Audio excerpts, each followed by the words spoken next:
Close to nature is close to your world.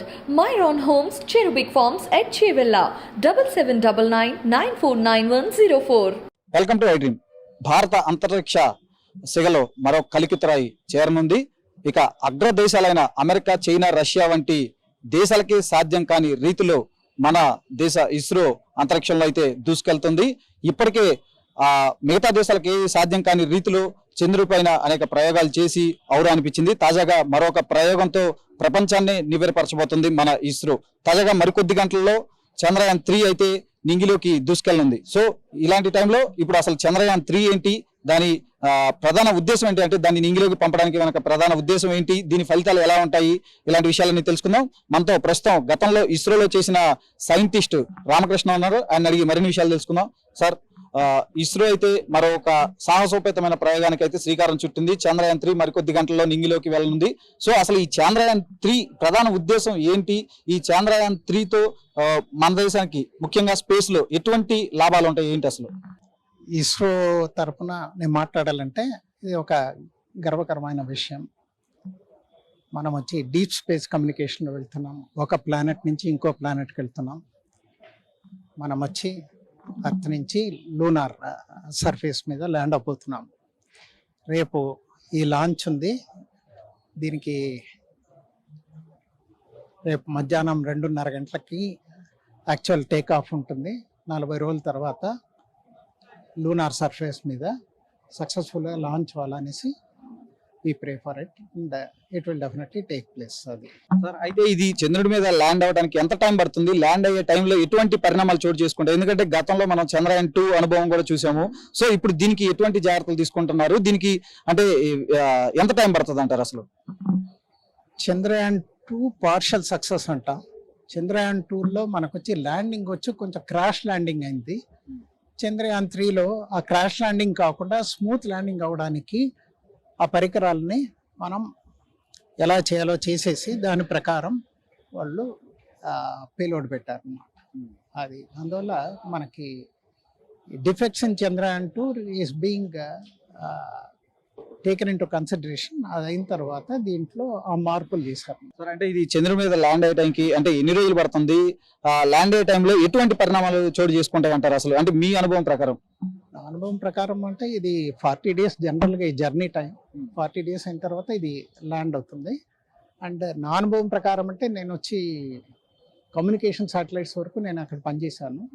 దీనికి కావాల్సిన measures తీసుకోవాలో అవన్నీ ఇస్రో తీసుకుంది కాబట్టి డెఫినెట్గా it will be A success. Sir, అయితే ఈ చంద్రయాన్ 3 అనేది జాబిల్లి మీదకు వెళ్ళిన తర్వాత అక్కడ నుంచి మనకు అంటే ఏ ఏ అంశాలకు సంబంధించి అంటే ఫోటోలు కానీ పంపిస్తాయి అంటారు కదా, అంటే చాలా మందికి తెలియదు జనరల్ గా. అంటే అక్కడ ఏ అంశాల మీద ఈ శోధన అయితే జరుగుతుంది అసలు? పరిశోధన జరగాలంటే ల్యాండ్ అయిన తర్వాత ల్యాండ్ సర్ఫేస్ చూడడం, అక్కడ మళ్ళీ అక్కడ ఇది వాలటైలిటీ మిగతా అన్ని కన్సిడరేషన్స్ వాళ్ళు డెఫినెట్గా చెక్ చేస్తారు అనమాట. దాని తగ్గ సెన్సార్స్ అవన్నీ ఉంది. అక్కడి నుంచి మనకు రిలే అవుతుంది అనమాట ఇన్ఫర్మేషన్. అది సైంటిస్ట్లకి యూస్ఫుల్గా ఉంటుంది ఫర్ ఫ్యూచర్ అడ్వాన్స్మెంట్స్ అనమాట. మనం మిగతా ప్రయోగాలు చేయడానికి వాటికంతా నెక్స్ట్ లాంచ్కి వాటికి. సార్, అయితే ఇప్పుడు ఈ చంద్రయాన్ 3 సక్సెస్ అయిన తర్వాత అంటే ప్రజలకి, మనకి జనరల్గా సామాన్య మానవులకి ఏ విధంగా ఉపయోగం? అసలు ఈ చంద్రయాన్ 3తో అంటే ఎటువంటి ఉపయోగాలు ఉన్నాయి? అంటే కామన్ పబ్లిక్ గా అంటే ఇప్పుడు సమాచార కమ్యూనికేషన్ వ్యవస్థ ఇట్లా అంటూ ఉంటారు కదా, ఈ చంద్రయాన్తో ఎటువంటి లాభాలు ఉన్నాయి అసలు? అదే ఈ ప్రశ్న అందరూ జనరల్గా అడుగుతారు, జనరల్ పబ్లిక్, అండ్ కరెక్ట్ కూడా వాళ్ళు అడిగే దాంట్లో. అయితే ఒకటి నేను చెప్తాను, ఏ సైంటిఫిక్ ప్రయోగం చేసినా అప్పటికప్పుడే మనకు కొంతప్పుడు రిజల్ట్ రాదు. నేను చేరినప్పుడు 70-71లో ఇస్రోలో చిన్న చిన్న రాకెట్లు వదిలేవాళ్ళం. నేను వచ్చే టైంలో కమ్యూనికేషన్ శాటిలైట్స్ వదిలేవాళ్ళం. అండ్ ట్రాన్స్పాండర్స్ ఉండింది, మనకి టెలికమ్యూనికేషన్ వచ్చింది, మనకి మెటీరియలాజికల్ ఇది ప్రెడిక్షన్స్ బాగా కలిగింది. అన్ని రంగాల్లో మనం వచ్చి ఇంప్రూవ్ అయ్యాం అనమాట. అందువల్ల ఇప్పుడు ఏదైనా ఒక విత్తనం వేస్తే వెంటనే మీకు చెట్టు వచ్చి మీకు ఫలితం ఉండదు. డెఫినెట్గా ఇప్పుడు ఈ ప్రయోగంలో మనకు ఫలితం ఉంటుంది. That will be over a period of time. Space communication మనకు డెఫినెట్గా ఎవల్యూషన్ ఉన్నప్పుడు డెఫినెట్గా టైం తీసుకోవచ్చు. సార్ మనం ఇప్పటివరకు చూసాం భారత అంతరిక్ష పరిశోధన సంస్థ అంటే ఇస్రో శ్రీహరికోటలో ఉంది. ఇప్పటికే అక్కడ నుంచి కూడా అనేక ప్రయోగాలు చేశారు. ప్రపంచ దేశాలకి ఎవరికి సాధ్యం కానీ ఎన్నో ప్రయోగాలు కూడా చేశారు. చంద్రయాన్ 1, చంద్రయాన్ 2, చంద్రయాన్ 3. అసలు ఈ చంద్రయాన్ 1, 2 ఏంటి సార్? వీటి మధ్య డిఫరెన్స్ ఏంటి? వాటి వల్ల ఉపయోగాలు ఏంటి అసలు? చంద్రయాన్ 1, చంద్రయాన్ 2, చంద్రయాన్ 3 అన్ని పర్పస్ ఏమంటే లూనార్ ప్లానెట్ పోవడమే. ఫస్ట్ దాంట్లో మనకు సక్సెస్ లేదు, సెకండ్ దాంట్లో మనకు క్రాష్ ల్యాండింగ్ వల్ల పార్షల్ సక్సెస్. అందువల్ల అబ్జెక్టివ్ ఏమంటే థర్డ్ దాంట్లో మనం డెఫినెట్గా అన్ని మీట్ చేసి సక్సెస్ఫుల్గా మనం వచ్చి we're going to land on మన పరికరాలని తీసుకెళ్ళి అక్కడ ల్యాండ్ అవుతుంది. అది భారత అంతరిక్ష పరిశోధన సంస్థ అనేది ఒకప్పుడు సైకిల్ మీద రాకెట్లు మోసుకెళ్లే స్థాయి నుంచి ఇప్పుడు ఒక అత్యాధునిక సాంకేతిక టెక్నాలజీతో ముందుకు దూసుకెళ్తుంది. ముఖ్యంగా చూసుకుంటే రష్యా, చైనా, అమెరికా వంటి దేశాలకు ధీటుగా స్పేస్ లో అయితే మనం అంటూ ఒక ప్రత్యేక ఇది సృష్టించుకున్నాం. అసలు ఇస్రో జర్నీని ఏ విధంగా చెప్తారు? ఎందుకంటే మీరు ఇస్రోలో పనిచేశారు, దగ్గర నుంచి చూశారు కూడా. ఏం చెప్తారు అసలు? ఇస్రోలో బేసిక్ గా మోటివేషన్ ఉందండి, అండ్ టీం వర్క్ ఉంది, అండ్ ఏ ప్రాజెక్ట్ తీసుకున్నా కూడా అందరూ ఒక ఫ్యామిలీ లాగా వర్క్ చేసి అండ్ రిజల్ట్ ఓరియంటెడ్గా పనిచేశారనమాట. And second thing is compare to ఈ డెవలప్డ్ కంట్రీస్ మనకి యాక్చువల్గా బడ్జెట్ కూడా చాలా తక్కువ బడ్జెట్తోనే మనం వచ్చి కృషి చేసి సక్సెస్ఫుల్గా లాంచెస్ అంతా మనం క్యారీ అవుట్ చేసాం. మన దేశంలో ఈ స్పేస్ స్టడీస్ కి సంబంధించిన ఫెసిలిటీస్ కూడా చాలా తక్కువ, మీరు అన్నట్లు బడ్జెట్ కూడా చాలా తక్కువ కేటాయింపు. సో అంటే ఇంకా స్పేస్ లో మనం నెంబర్ 1 గా నిలవాలి అంటే ఎటువంటి చర్యలు తీసుకోవాలి? ప్రభుత్వాలు కానీ లేదంటే స్వచ్ఛందంగా కానీ, అంటే సంస్థలు ఏవైనా కానీ, ఆర్గనైజేషన్స్? బడ్జెట్ అనేది విదేశాల్లో అంటే అమెరికా, రష్యా వాటిలో ఎక్కువ ఉండొచ్చు. మనం వచ్చి తక్కువ బడ్జెట్లో మనం లాంచ్ చేస్తున్నాం. దట్ డజంట్ మీన్ దట్ మనకు ఫెసిలిటీస్ లేదు, మనకు వచ్చి కేపబిలిటీ లేదు అని కాదు. మనకు వచ్చి మ్యాన్ పవర్ అవైలబిలిటీ ఉంది, మళ్ళీ వచ్చి స్కిల్డ్ పీపుల్ ఉన్నారు, మళ్ళీ వచ్చి డెడికేటెడ్ సైంటిస్టు, ఇంజనీర్స్ వాళ్ళంతా ఉన్న దానివల్ల తక్కువ బడ్జెట్లో మనం వచ్చి మన యొక్క ప్రయోగాలు చేయగలుగుతున్నాం. ఆ ఘనత ఇస్రోకి చెందింది. చాలా తక్కువ ఖర్చుకి కెనడాకి సంబంధించి, అలాగే అంటే చాలా చిన్న కంట్రీలు ఇజ్రాయెల్ ఇట్లాంటి కంట్రీలకు సంబంధించి కూడా అనేక రాకెట్లని కూడా స్పేస్ లోకి పంపించింది. అలాగే అమెరికా, రష్యా వీళ్ళు కూడా మన ఇండియా వైపే చూస్తున్నారు, మన ఇస్రో వైపే కూడా. అంటే అసలు ఇస్రో జర్నీని మనం ఏ విధంగా చూడొచ్చు? అంటే ఈ కాస్ట్ తక్కువ చూసుకుంటే వాళ్ళతో పోలిస్తే మనకి ఇప్పుడు వచ్చి మనం మిగతా దేశాలకి మనం సపోర్ట్ ఇచ్చే దానివల్ల మనకు రెవెన్యూ కూడా వస్తుంది.